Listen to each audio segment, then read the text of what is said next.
Hello students, welcome to Study Alpha. My name is Shivendu Jashvi. तो चलिए start करते हैं। हम लोग हैं आज से चैप्टर नंबर 2 लेक्चर नंबर 1। तो स्टार्ट कर रहे हैं। हम लोग हैं मोशन इन स्ट्रेट लाइन और हम लोग इसमें समझेंगे बेसिक्स काइनेमेटिक्स के बारे में। पोजीशन क्या होता है, डिस्टेंस क्या होता है, डिस्प्लेसमेंट, साथ ही स्पीड, वेलोसिटी, बहुत सारे कॉन्सेप्ट को हम लोग बढ़िया तरीके से इसमें समझेंगे। ठीक है।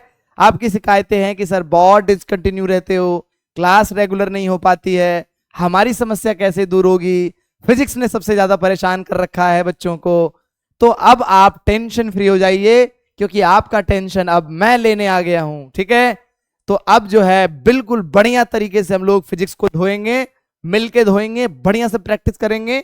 तो सेशन को शेयर कर दे, सब्सक्राइब कर दे चैनल को अगर आपने सब्सक्राइब नहीं किया हो, और अपने दोस्तों को, क्लास के जितने भी स्टूडेंट हो सबको शेयर करें कि पढ़ो, मेहनत से पढ़ो, फिजिक्स से डरना बंद करो, क्योंकि हम लोग अब बहुत आसानी से पढ़ने वाले हैं फिजिक्स को। ठीक है।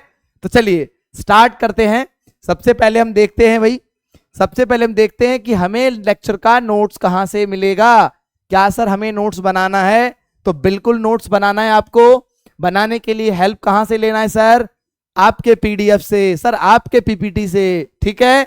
तो आपको स्क्रीनशॉट लेने की आवश्यकता नहीं है, मैं पूरा का पूरा पीडीएफ आपको प्रोवाइड कराऊंगा हमारे टेलीग्राम चैनल पे।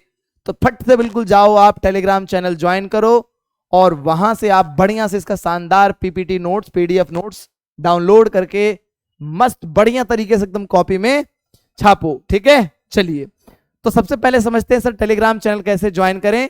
तो टेलीग्राम चैनल हमारा ज्वाइन करने के लिए बेटा t.me/study alpha जो है, या तो टाइप करें या फिर इस वीडियो के डिस्क्रिप्शन में लिंक गिवन है, वहां से आप क्लिक करके चैनल को ज्वाइन कर सकते हैं। ठीक है। चलिए तो आपको यहां से आसानी से पीडीएफ मिल जाएगा। आइए स्टार्ट करते हैं। सबसे पहले बेसिकली जो फिजिक्स का ये ब्रांच है, चैप्टर 1 आपने पढ़ा होगा, यूनिट्स एंड मेजरमेंट। एक बार कमेंट करके अगर आपको लग रहा है कि सच सच में प्रॉब्लम है, तो आप एक बार वीडियो में कमेंट करके हमें बताइए कि सर हमें बेसिक मैथ्स भी पढ़ा दो। वेक्टर, डिफरेंशिएशन, इंटीग्रेशन बहुत दिक्कत कर रहा है सर। अगर आपको लग रहा है तो आप कमेंट करके बताइए, हम उसके लिए भी एक सेपरेट सीरीज चलाएंगे, basic maths for class 11 physics students. और इसके बाद जो हम लोग बिल्कुल थॉर की तरह बम्बार्डिंग करेंगे। ठीक है, फिजिक्स पे। चलिए आते स्टार्ट करते हैं।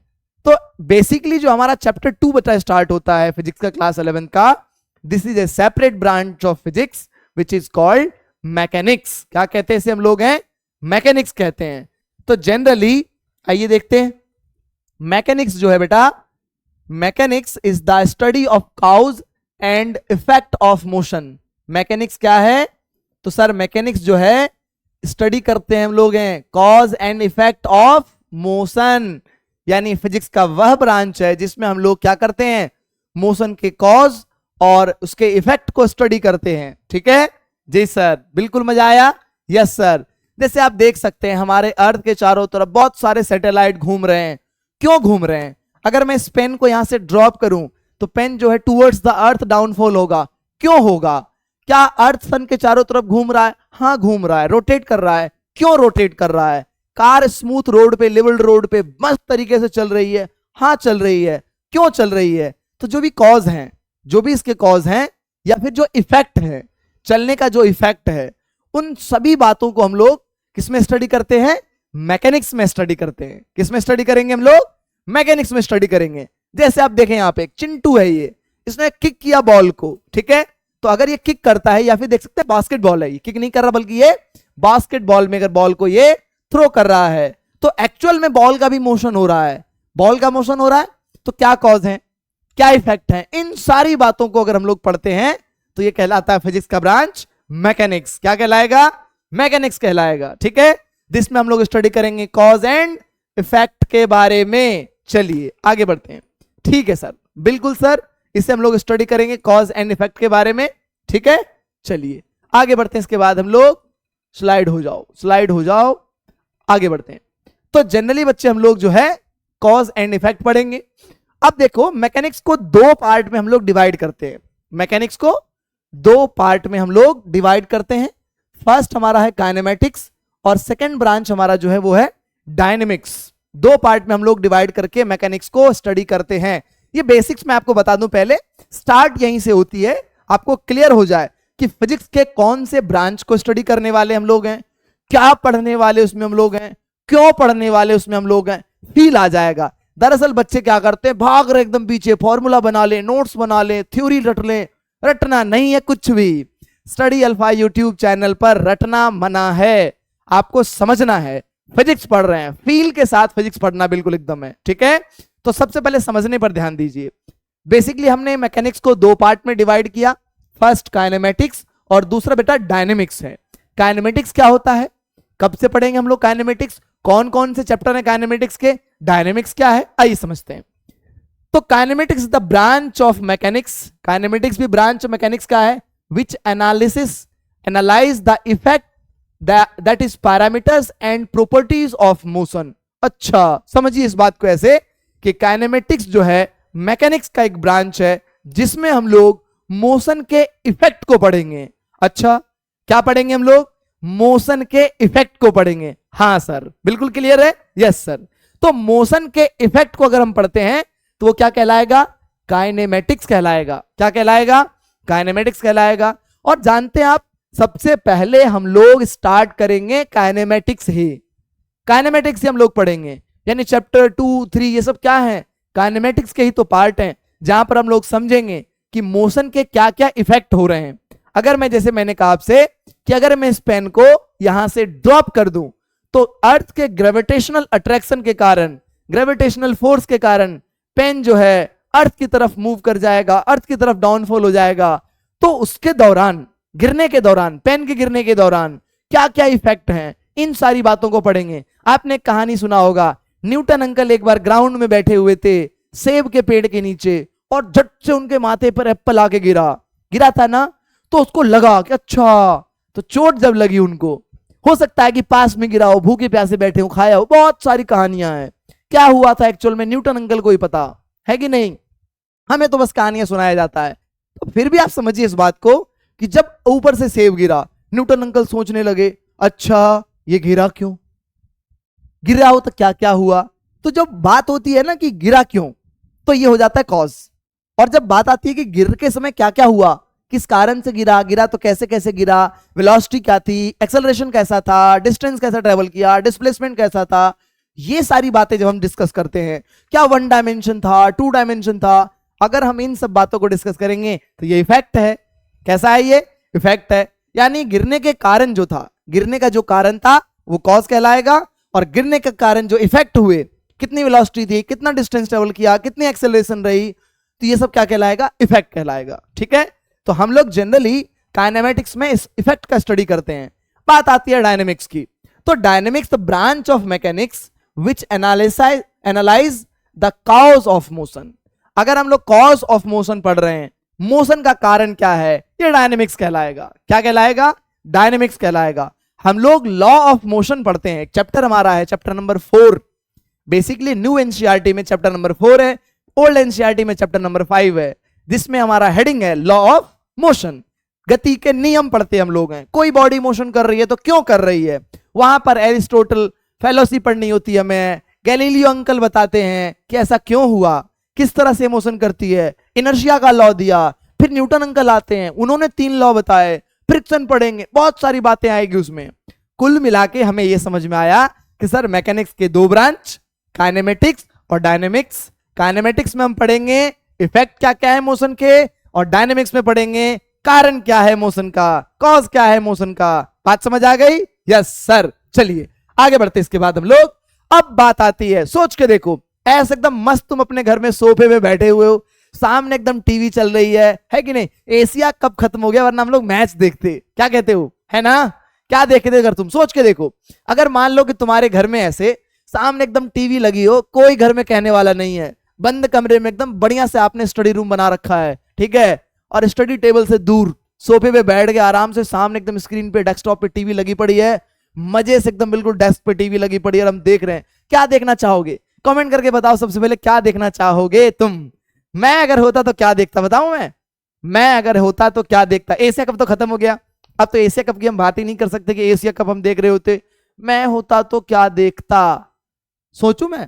भाई जवान फिल्म ही तो मैंने देख लिया है ना, कोई नई फिल्म आती है, कोई नई वेब सीरीज होती, कोई साइंस फिक्शन फिल्में होती, जरूर देख रहा होता। अब ऐसा तो है नहीं कि पोगो देखेंगे सर हम, है कि नहीं? अच्छे तो नहीं लगेगी, है ना?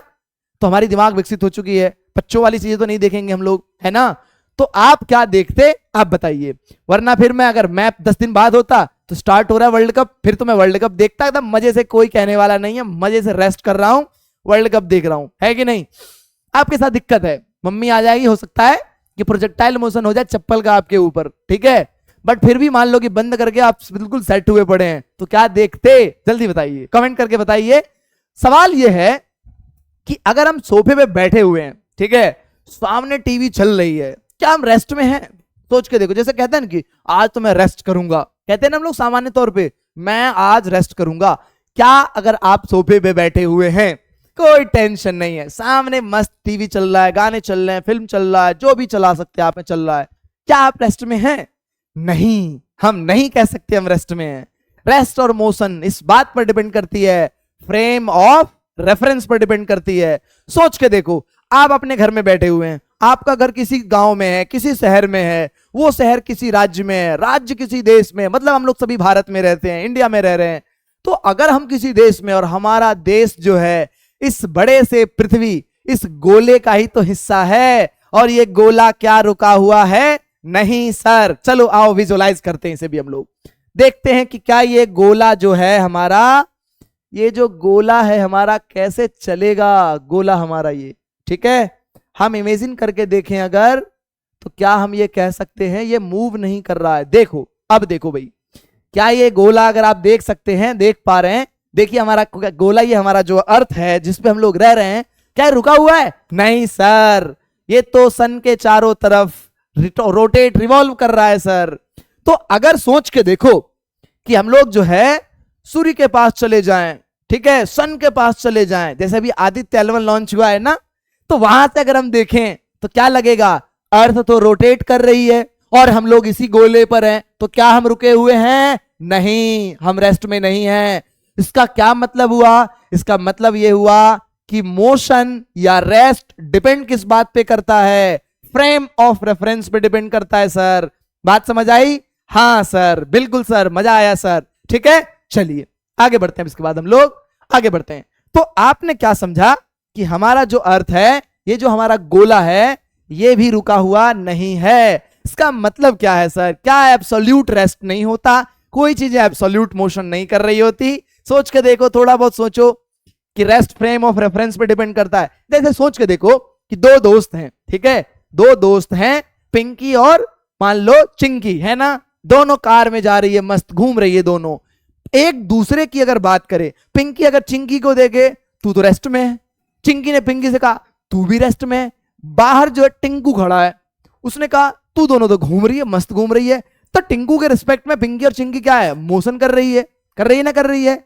लेकिन पिंकी चिंकी एक दूसरे के रिस्पेक्ट में रेस्ट में है। इसका क्या मतलब हुआ? रेफरेंस पर डिपेंड करता है रेस्ट और मोशन। बात समझ आई? Yes sir. चलो आगे बढ़ते हैं। इसके बाद इसका मतलब यह है कि रेस्ट कोई चीज होती नहीं, everything is moving in this universe, ठीक है। इस यूनिवर्स में हर चीज घूम रहा है, कोई भी चीज रेस्ट में नहीं है। बात समझ आई? Yes sir. चलो अब हम इस बात को समझने की कोशिश करते हैं कि फ्रेम ऑफ रेफरेंस पे कैसे डिपेंड करता है। चलो एक बात सोच के देखो, हम एक एग्जांपल ले लेते हैं।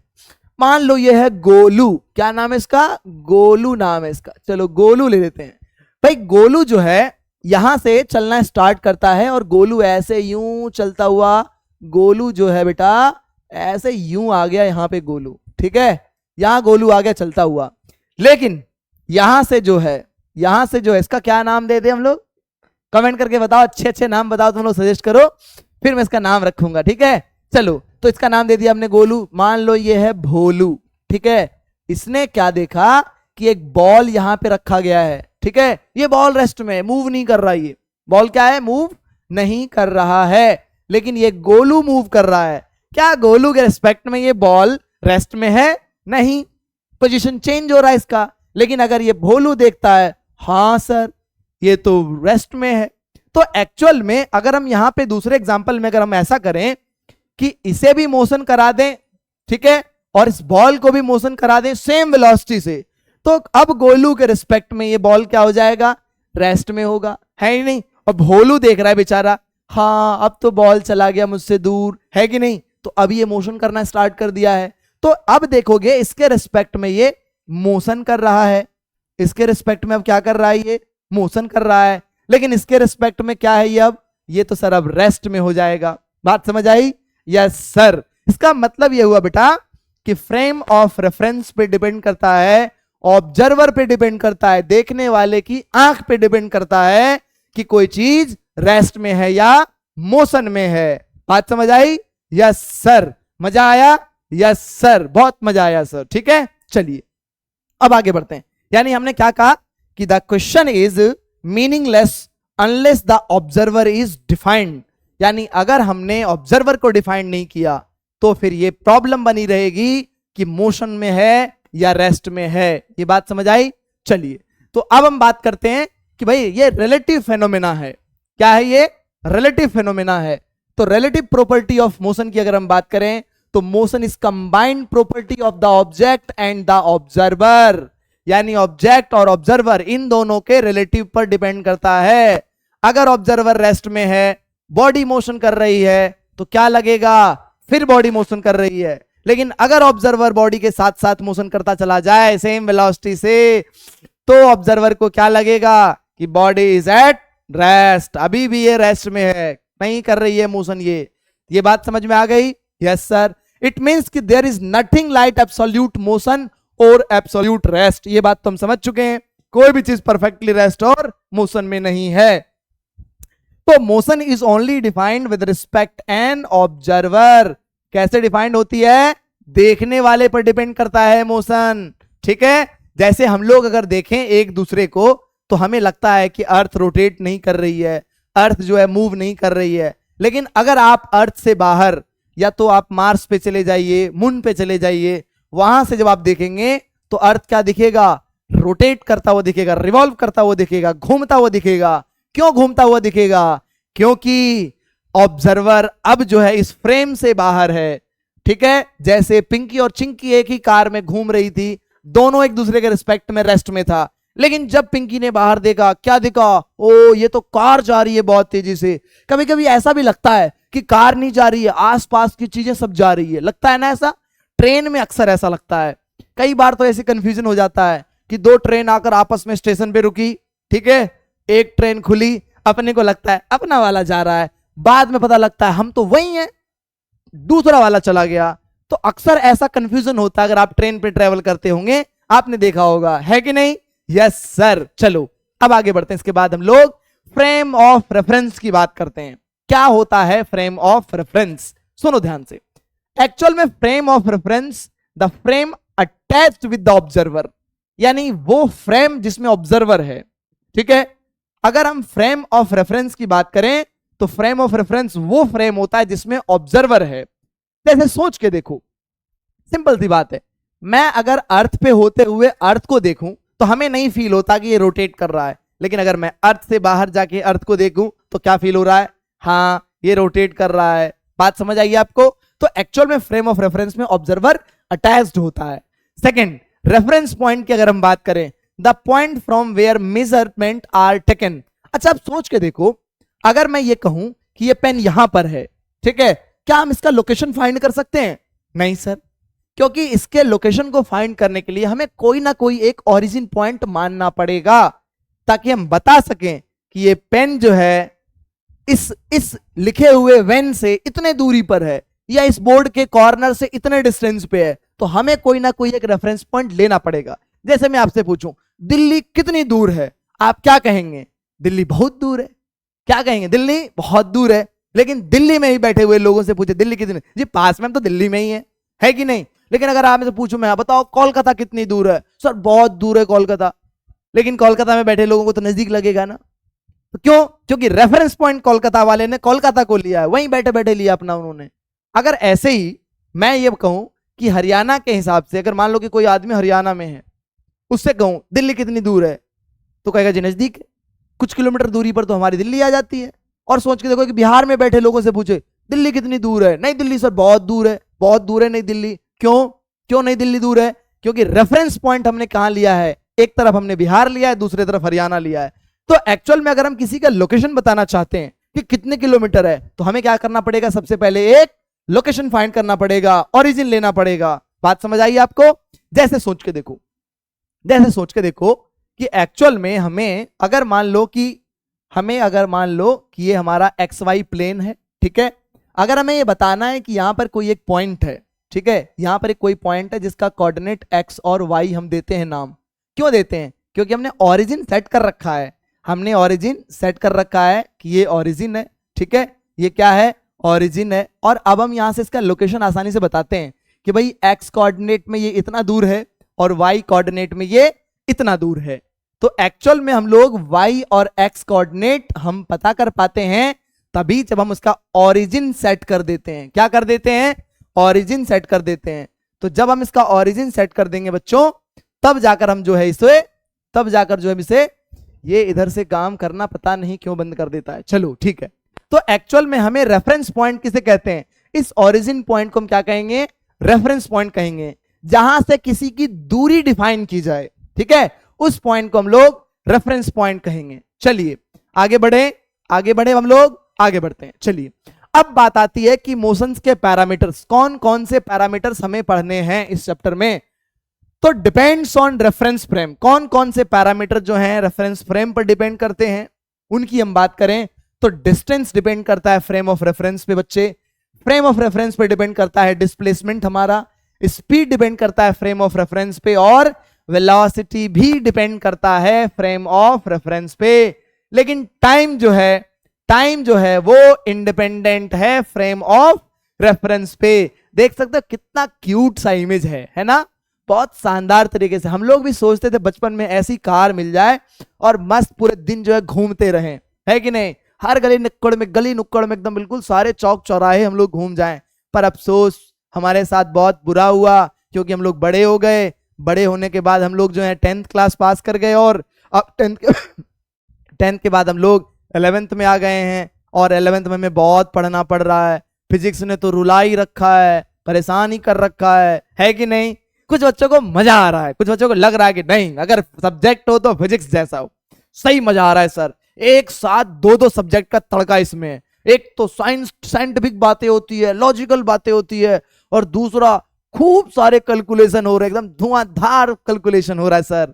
तो कुछ बच्चों को मजा आ रहा है, कुछ बच्चे इस बात से परेशान है, नहीं सर हमने तो बायोलॉजी लिया था, हमने ये सोचा था कि हमें जो है बोझ ना ढोना पड़े मैथ का, यहाँ तो सर वही हाल हो गया, आ बैल मुझे मार वाला हाल हो गया, है कि नहीं? मैंने खुद से अपने गले में मुसीबत बांध लिया। पर क्या करें, फिजिक्स को छोड़ नहीं सकते हैं। अगर हमें बनना है डॉक्टर, पढ़ना पड़ेगा फिजिक्स, हमें बनना है इंजीनियर, पढ़ना पड़ेगा physics, because physics is the powerful subject, है कि नहीं? दोनों को ही बैलेंस करने का काम करेगा आपका फिजिक्स। तो चाहे मैथ पढ़ने वाले बच्चे हो, बायोलॉजी पढ़ने वाले बच्चे हो, दोनों के लिए फिजिक्स यूजफुल है ना? तो अब आपको टेंशन नहीं लेनी है, मैं आ गया हूं, है कि नहीं? अब बिल्कुल धोएंगे मिलके, और आप देखना अब हमारा हाथ जो है बाहुबली का हो जाएगा हाथ, और उठाएंगे हैमर और एकदम बिल्कुल धुन देंगे पकड़ के, ठीक है? तो टेंशन नहीं लेना है इस बात का कि फिजिक्स से हम डरेंगे, फिजिक्स हमें डराएगा, ठीक है? तो अब तक हमने क्या क्या पढ़ लिया? हमने ये समझ लिया कि कोई भी चीज रेस्ट में नहीं होती है। दूसरी बात हमने क्या समझा कि फ्रेम ऑफ रेफरेंस क्या होता है, रेफरेंस पॉइंट क्यों हम कंसीडर करते हैं। अब हम स्टार्ट करेंगे एक एक पैरामीटर्स को, डिस्टेंस क्या है, डिस्प्लेसमेंट क्या है, स्पीड क्या है, और वेलोसिटी क्या है, इसे भी हम लोग डिफाइन करेंगे, ठीक है? चलिए स्टार्ट करते हैं हम लोग। सबसे पहले हम लोग डिस्कस करते हैं डिस्टेंस के बारे में। बेसिकली सामान्य तौर पे हम लोग डिस्टेंस डेली लाइफ में यूज करते हैं। बहुत दूर है, मेरा स्कूल तो नजदीक है, तुम्हारा स्कूल बहुत दूर है, मुझे इतनी दूर नहीं चलना, है कि नहीं? बहुत सारी बातें करते हैं हम लोग डिस्टेंस को लेकर, है कि नहीं? तो डिस्टेंस कॉमनली यूज होता है हमारे डेली लाइफ में भी। तो डिस्टेंस का डेफिनेशन क्या है?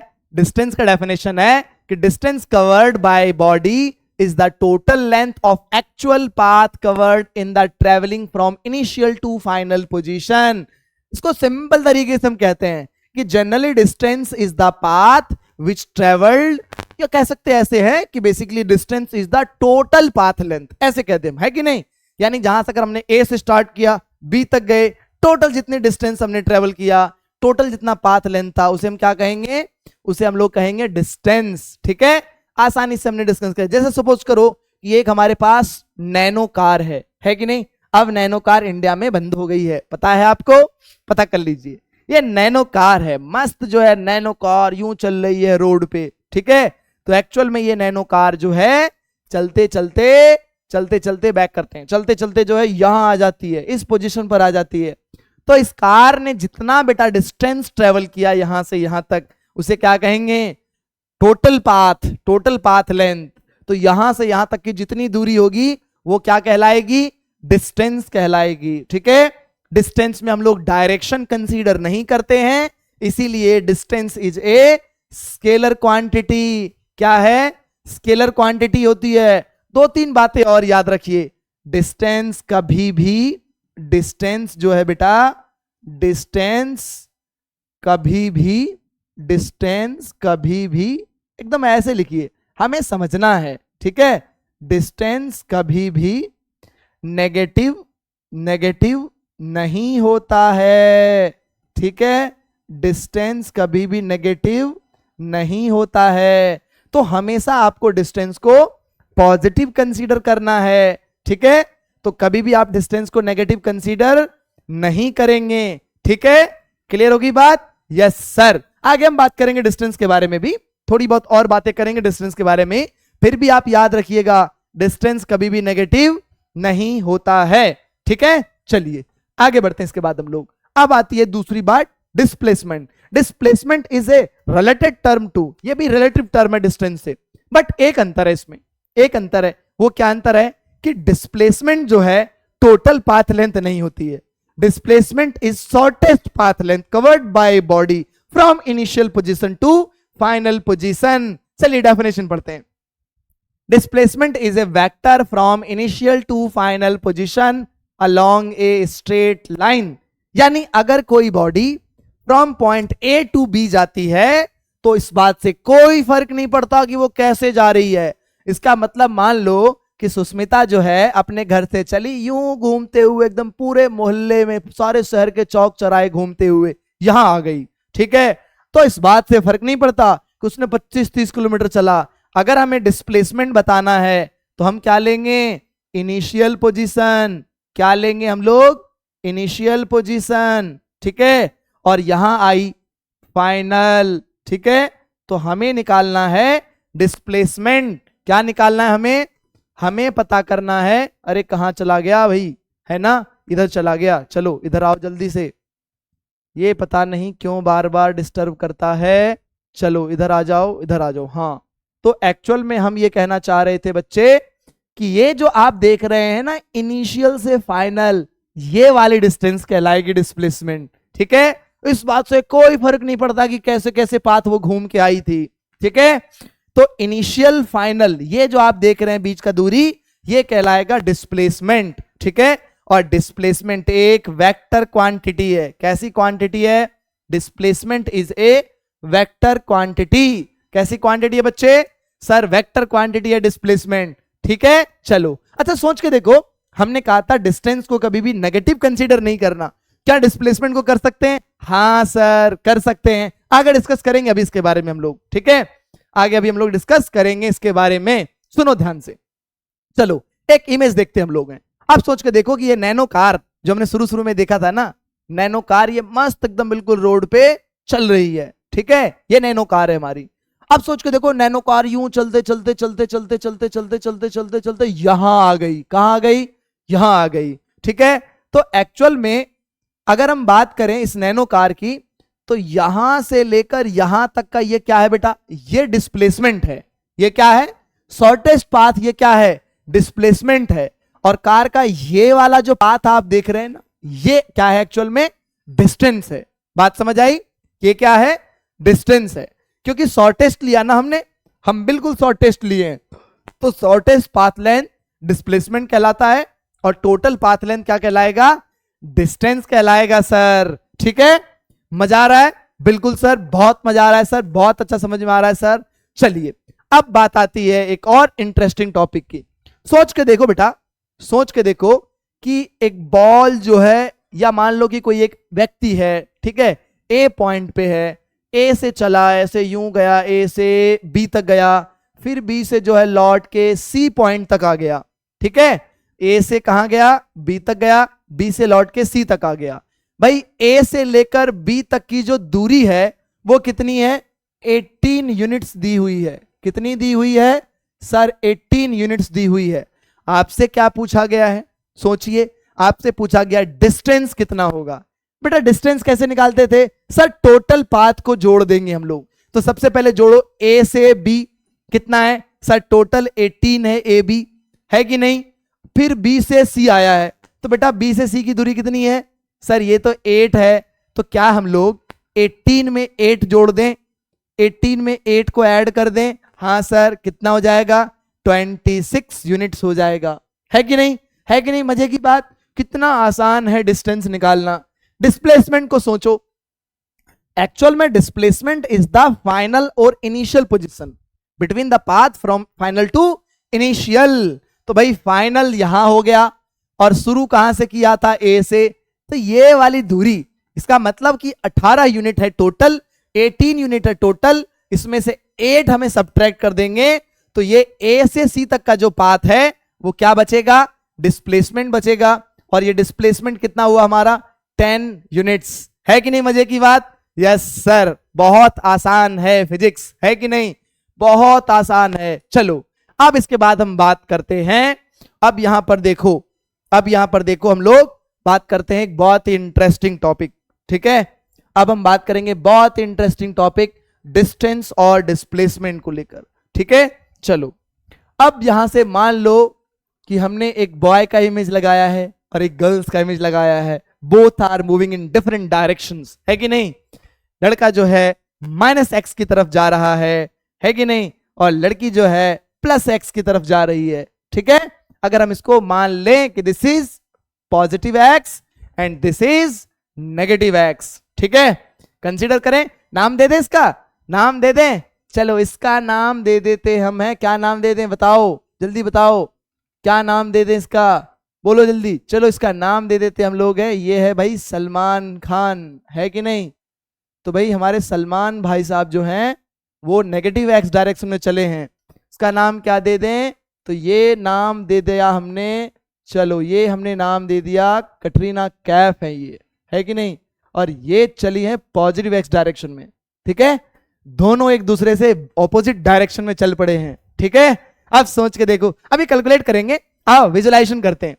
अब देखा हमने क्या कि after a time T, Salman भाई साहब जो हैं वो कहां पहुंच गए, x is equal to -2 metre पे, और कटरीना कैफ कहां पहुंच गई हैं, ये पहुंच गई x is equal to +2 metre पे। अब सोच के देखो क्या क्या निकालना है आपको कैलकुलेट करना डिस्टेंस ट्रेवल्ड बाय द ए किसका नाम दिया था हमने, ए नाम दिया था हमने, सलमान भाई साहब का नाम दिया था हमने, है कि नहीं। तो भाई हमारे सलमान भाई साहब हैं ए, और बी हमने नाम क्या दिया था, बी हमने नाम दिया था कटरीना कैफ का, है कि नहीं। तो ये कहां पहुंच गई, ये पहुंच गई भाई हमारे x is equal to +2 metre पे। अब सोच के देखो, हमें निकालना है कि सलमान भाई साहब ने कितना डिस्टेंस ट्रेवल किया। अभी सर ने क्या बताया था, डिस्टेंस कभी भी नेगेटिव नहीं होता है। बच्चे कह देते हैं अक्सर गलती, सर -2, क्योंकि सर ये तो -x एक्सिस में जा रहा है। नहीं नहीं, क्या लिखना है इसे, हमें लिखना है 2 मीटर प्लस का लिखना है, ध्यान रखना इस बात का, डिस्टेंस कभी भी नेगेटिव कंसीडर नहीं करना है। और डिस्टेंस ट्रेवल्ड बाय बी, यानी कटरीना कैफ कितना ट्रेवल किए हैं, ये भी सर इसने भी 2 मीटर ट्रेवल किया है। कितना ट्रेवल किया है, 2 मीटर ट्रेवल किया है। अच्छा जी ठीक है, अब बात आती है डिस्प्लेसमेंट का। अच्छा सोच के देखो, डिस्प्लेसमेंट तो ले सकते हैं नेगेटिव, तो क्या डिस्प्लेसमेंट लिखेंगे हम लोग, चला तो दोनों ओरिजिन से ही था, चला तो दोनों ओरिजिन से ही था, तो एक्चुअल में अब हम लोग अगर डिस्प्लेसमेंट लिखेंगे तो डिस्प्लेसमेंट ए का हम लिख सकते हैं -2 मीटर, और डिस्प्लेसमेंट ऑफ बी भी हम क्या लिखेंगे, सेम डिस्प्लेसमेंट ट्रेवल किया है ना, बट पॉजिटिव में 2 मीटर ट्रेवल किया है कि नहीं। तो अब एक बात यहां से समझ में आती है कि एक्चुअल में जो आप साइन देख रहे हैं बेटा, ये जो साइन देख रहे हैं आप ना, minus negative sign, only for negative sign जो है बेटा, this is only indicate direction of motion. क्या शो करेगा ये सर? ये डायरेक्शन ऑफ मोशन बताएगा। बात समझ आई?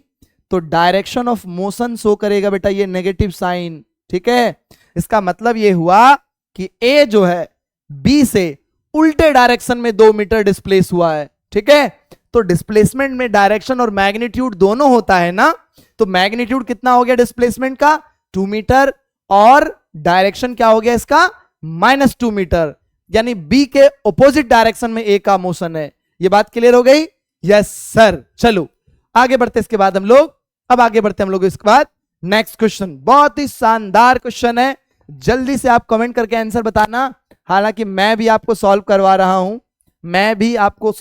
रहा हूं, कमेंट करके आंसर बताना जरूर। किस बच्चे ने क्वेश्चन को देखते ही चुटकियों में सॉल्व कर दिया? ठीक है, किस बच्चे ने क्वेश्चन को देखते ही सॉल्व कर दिया था, जरूर कमेंट करके बताना। चलिए पढ़ते हैं question. An object moves along the grid through the points A, B, C, D, E और एफ। बहुत सारे एबीसीडी हो गए इसमें, तो है कि नहीं? बट पाथ आपको दिख रहा है ना, यूं ऐसे ए से बी गया, बी से सी, सी से डी, डी से ई, ई से एफ, एफ तक इसने मूव किया है। Find the distance covered by the moving object. ओहो, क्या पूछा इसने? है हमसे ये पूछा है कि कितना डिस्टेंस कवर्ड किया है इस ऑब्जेक्ट ने। तो डिस्टेंस क्या होता है? Total path length. जल्दी से जोड़ दो। This is 3 kilometre from A to B, तो 3 को ऐड करेंगे हम लोग 1 से, सर 4 हो गया। 4 को ऐड करिए 1.5 से, इट मींस 5.5। फिर यहां पर हाफ किलोमीटर, टोटल 6 किलोमीटर हो गया। फिर यहां पर हाफ किलोमीटर, टोटल कितना हो गया बेटा? हाँ सर, ये तो पता लग गया, बहुत आसान है। कितना सर? 6.5 किलोमीटर। कितना हो गया बेटा? 6.5 kilometre. This is correct answer. कितना आसान है डिस्टेंस डिस्प्लेसमेंट, है कि नहीं? चलिए आगे बढ़ते हम लोग। इसके बाद आपको सॉल्यूशन मिलेगा। अरे पलटो, आगे बढ़ जाओ भाई, आगे बढ़ जाओ। क्या हो गया? ये बुरा मान जाता है कभी कभी, है कि नहीं? ये बुरा मान जाता है। चलिए अब आते हैं, इसके बाद हम लोग नेक्स्ट क्वेश्चन सॉल्व करते हैं। नेक्स्ट क्वेश्चन क्या कहता है कि an athlete completes 1 round of a circular track of radius R. सोच के देखो, क्वेश्चन को बढ़िया से पढ़ो। ज्यादातर बच्चे गलती क्या करते हैं, क्वेश्चन देखते एकदम सोचने लग जाते हैं, हाइपर हो जाते हैं, वो सॉल्व हो गया। आराम से क्वेश्चन पढ़िए, बढ़िया से पहले क्वेश्चन पढ़िए एकदम, ठीक है? गिवन डेटा को मस्त तरीके से तुम लिखिए, फिर उसके बाद आती है फॉर्मूला सोचने की बारी कि कौन सा फॉर्मूला लगाऊं, इसका काम तमाम कर दूं। ठीक है, तो सबसे पहले अच्छे से पढ़ते हैं हम लोग। कह रहा है कि एक एथलीट जो है 1 राउंड कंप्लीट करता है एक सर्कुलर ट्रैक पर। उस सर्कुलर ट्रैक का रेडियस है आर 40 सेकेंड में। कितने सेकेंड में? 40 सेकेंड में कंप्लीट कर लेता है। आपसे पूछा है what will be the magnitude of displacement at the end of 2 minute 20 second. सोचिए जल्दी से सोचिए, क्या कैलकुलेट करेंगे हम लोग, कैसे कैलकुलेट करेंगे? तो आपसे पूछा है कि अगर एक एथलीट सर्कुलर ट्रैक पे 40 सेकेंड में, जिस सर्कुलर ट्रैक का रेडियस है आर, 40 सेकेंड में 1 राउंड कंप्लीट कर लेता है, तो मैग्नीट्यूड बताना है डिस्प्लेसमेंट का at the end of 2 minute 20 second, 2 minute 20 second. चलिए आते हम, अब सॉल्यूशन मैं कराता हूं, देखो ध्यान दो। मान लो यहां पर मैंने ले लिया आलिया भट्ट, है कि नहीं? आलिया घूम रही है सर्कुलर ट्रैक पे, ठीक है? तो आलिया जो है घूम रही है सर्कुलर ट्रैक पे, तो सबसे पहली बात कि टोटल कितना टाइम दिया हुआ था? 2 मिनट 20 सेकेंड। टोटल टाइम को अगर आप कन्वर्ट करोगे बेटा सेकेंड में, तो 2 मिनट को मल्टीप्लाई करो 60 से और प्लस कर दो 20, तो कितना हो जाएगा सर? 140 सेकेंड हो जाएगा। और एक चक्कर घूमने में आलिया को कितना लगता था? 40 सेकेंड लग रहा था, है कि नहीं? तो इसने मारा एक चक्कर यूं गोले पे, एक बार घूम गई 40 सेकेंड में, ठीक है? इसने 40 सेकेंड खर्च कर दिया, इसके पास है खूब एनर्जी। इसने दोबारा फिर चक्कर मारा एक बार 40 सेकेंड में, यानी 80 सेकेंड में 2 चक्कर मार लिए है। और आपको पता है ना कि अगर सर्कुलर ट्रैक पे एक कंप्लीट रोटेशन हो जाए, रिवॉल्यूशन हो जाए, तो डिस्प्लेसमेंट 0 होता है। कितना होता है? 0। तो उसने 2 चक्कर मार दिया 80 सेकेंड में, डिस्प्लेसमेंट अब भी 0 है। इसके पास अब भी एनर्जी बची हुई थी, इसने तीसरा चक्कर लगा दिया। टोटल कितना टाइम लगा है? 120 सेकेंड, और 3 रेवोल्यूशन इसने कंप्लीट कर लिया। इस बार इसके पास टाइम कितना बचा है बेटा? तो इसने 120 सेकेंड तो इसने खर्च कर दिया है 3 चक्कर लगाने में। 3 कंप्लीट रेवोल्यूशन कर दिया है इन्होंने। कितने रेवोल्यूशन कर दिए इसने? सर 3 कंप्लीट रिवॉल्यूशन हो गया है, ठीक है, 120 सेकेंड में। अब बेटा टाइम कितना बचा है? टोटल 140 है, 120 खर्च हो गए हैं, अब बचा है 20 सेकेंड। 40 सेकेंड में पूरा एक चक्कर लगाती है ये, तो 20 सेकेंड में हाफ राउंड लगेगा। इसका मतलब ये होगा, मैं इसका कलर चेंज कर देता हूं। अब देखो एक्चुअल में बात ये होगी कि अब जो है आलिया ऐसे यूं आएगी सर्कुलर ट्रैक पे, और यहां आने के बाद ये बेचारी जो है फंस गई अब, ठीक है। अब ये यहां से आगे नहीं बढ़ पा रही है क्योंकि टाइम ओवर हो गया, ठीक है। तो एक्चुअल में इसने कितना डिस्प्लेसमेंट किया है? तो displacement is the final to initial. कर देंगे ना आप यहां से यहां तक। अब सोच के देखो बेटा, ये तो हो गया इसका रेडियस, इसे ही तो कहते हैं हम रेडियस। क्या ये भी रेडियस होगा? हाँ सर। क्या ये भी रेडियस होगा? हाँ सर। तो बेटा अगर यहां से आप यहां तक का डिस्टेंस देखें तो कितना डिस्टेंस कहोगे? सर टोटल डिस्प्लेसमेंट की अगर हम बात करें, डिस्प्लेसमेंट की अगर हम बात करें सर, तो डिस्प्लेसमेंट तो सर हमें दिख रहा है 2r, r प्लस r। तो कितना आंसर हो गया बेटा इसका? 2r इज करेक्ट आंसर, ठीक है। ऐसे ऐसे हम लोग सॉल्व कर देंगे। देखो कितना आसान है। चलो चेक करते हैं क्या 2, हाँ देखो बी ऑप्शन है, बी ऑप्शन में है कि नहीं? तो 2r इज करेक्ट आंसर। देखा आपने कितना आसान था? बहुत आसान है ना बेटा, है कि नहीं? बहुत आसान। बोलो यस और नो, बोलो यस और नो। बहुत आसान है कि नहीं? हाँ सर, 2r तो करेक्ट आंसर भी है सर, बिल्कुल है ना आसान। चलिए अब इसके बाद बेटा हम लोग जो है नेक्स्ट लेक्चर में समझेंगे मोशन इन वन डायमेंशन क्या होता है। एक्चुअल में हम लोग स्ट्रेट लाइन मोशन को वन डायमेंशन क्यों कहते हैं, स्पीड वेलोसिटी के कॉन्सेप्ट को समझेंगे। लेक्चर को हमें छोटा रखना है, आपको मजा आए पढ़ने में, ठीक है। नेक्स्ट लेक्चर में हम लोग डिस्कस करेंगे इसके बारे में। तब तक बने रहिए। मजा आ रहा है तो चैनल को शेयर करें, सब्सक्राइब करें बच्चे, और लाइक करना ना भूलें। Thank you.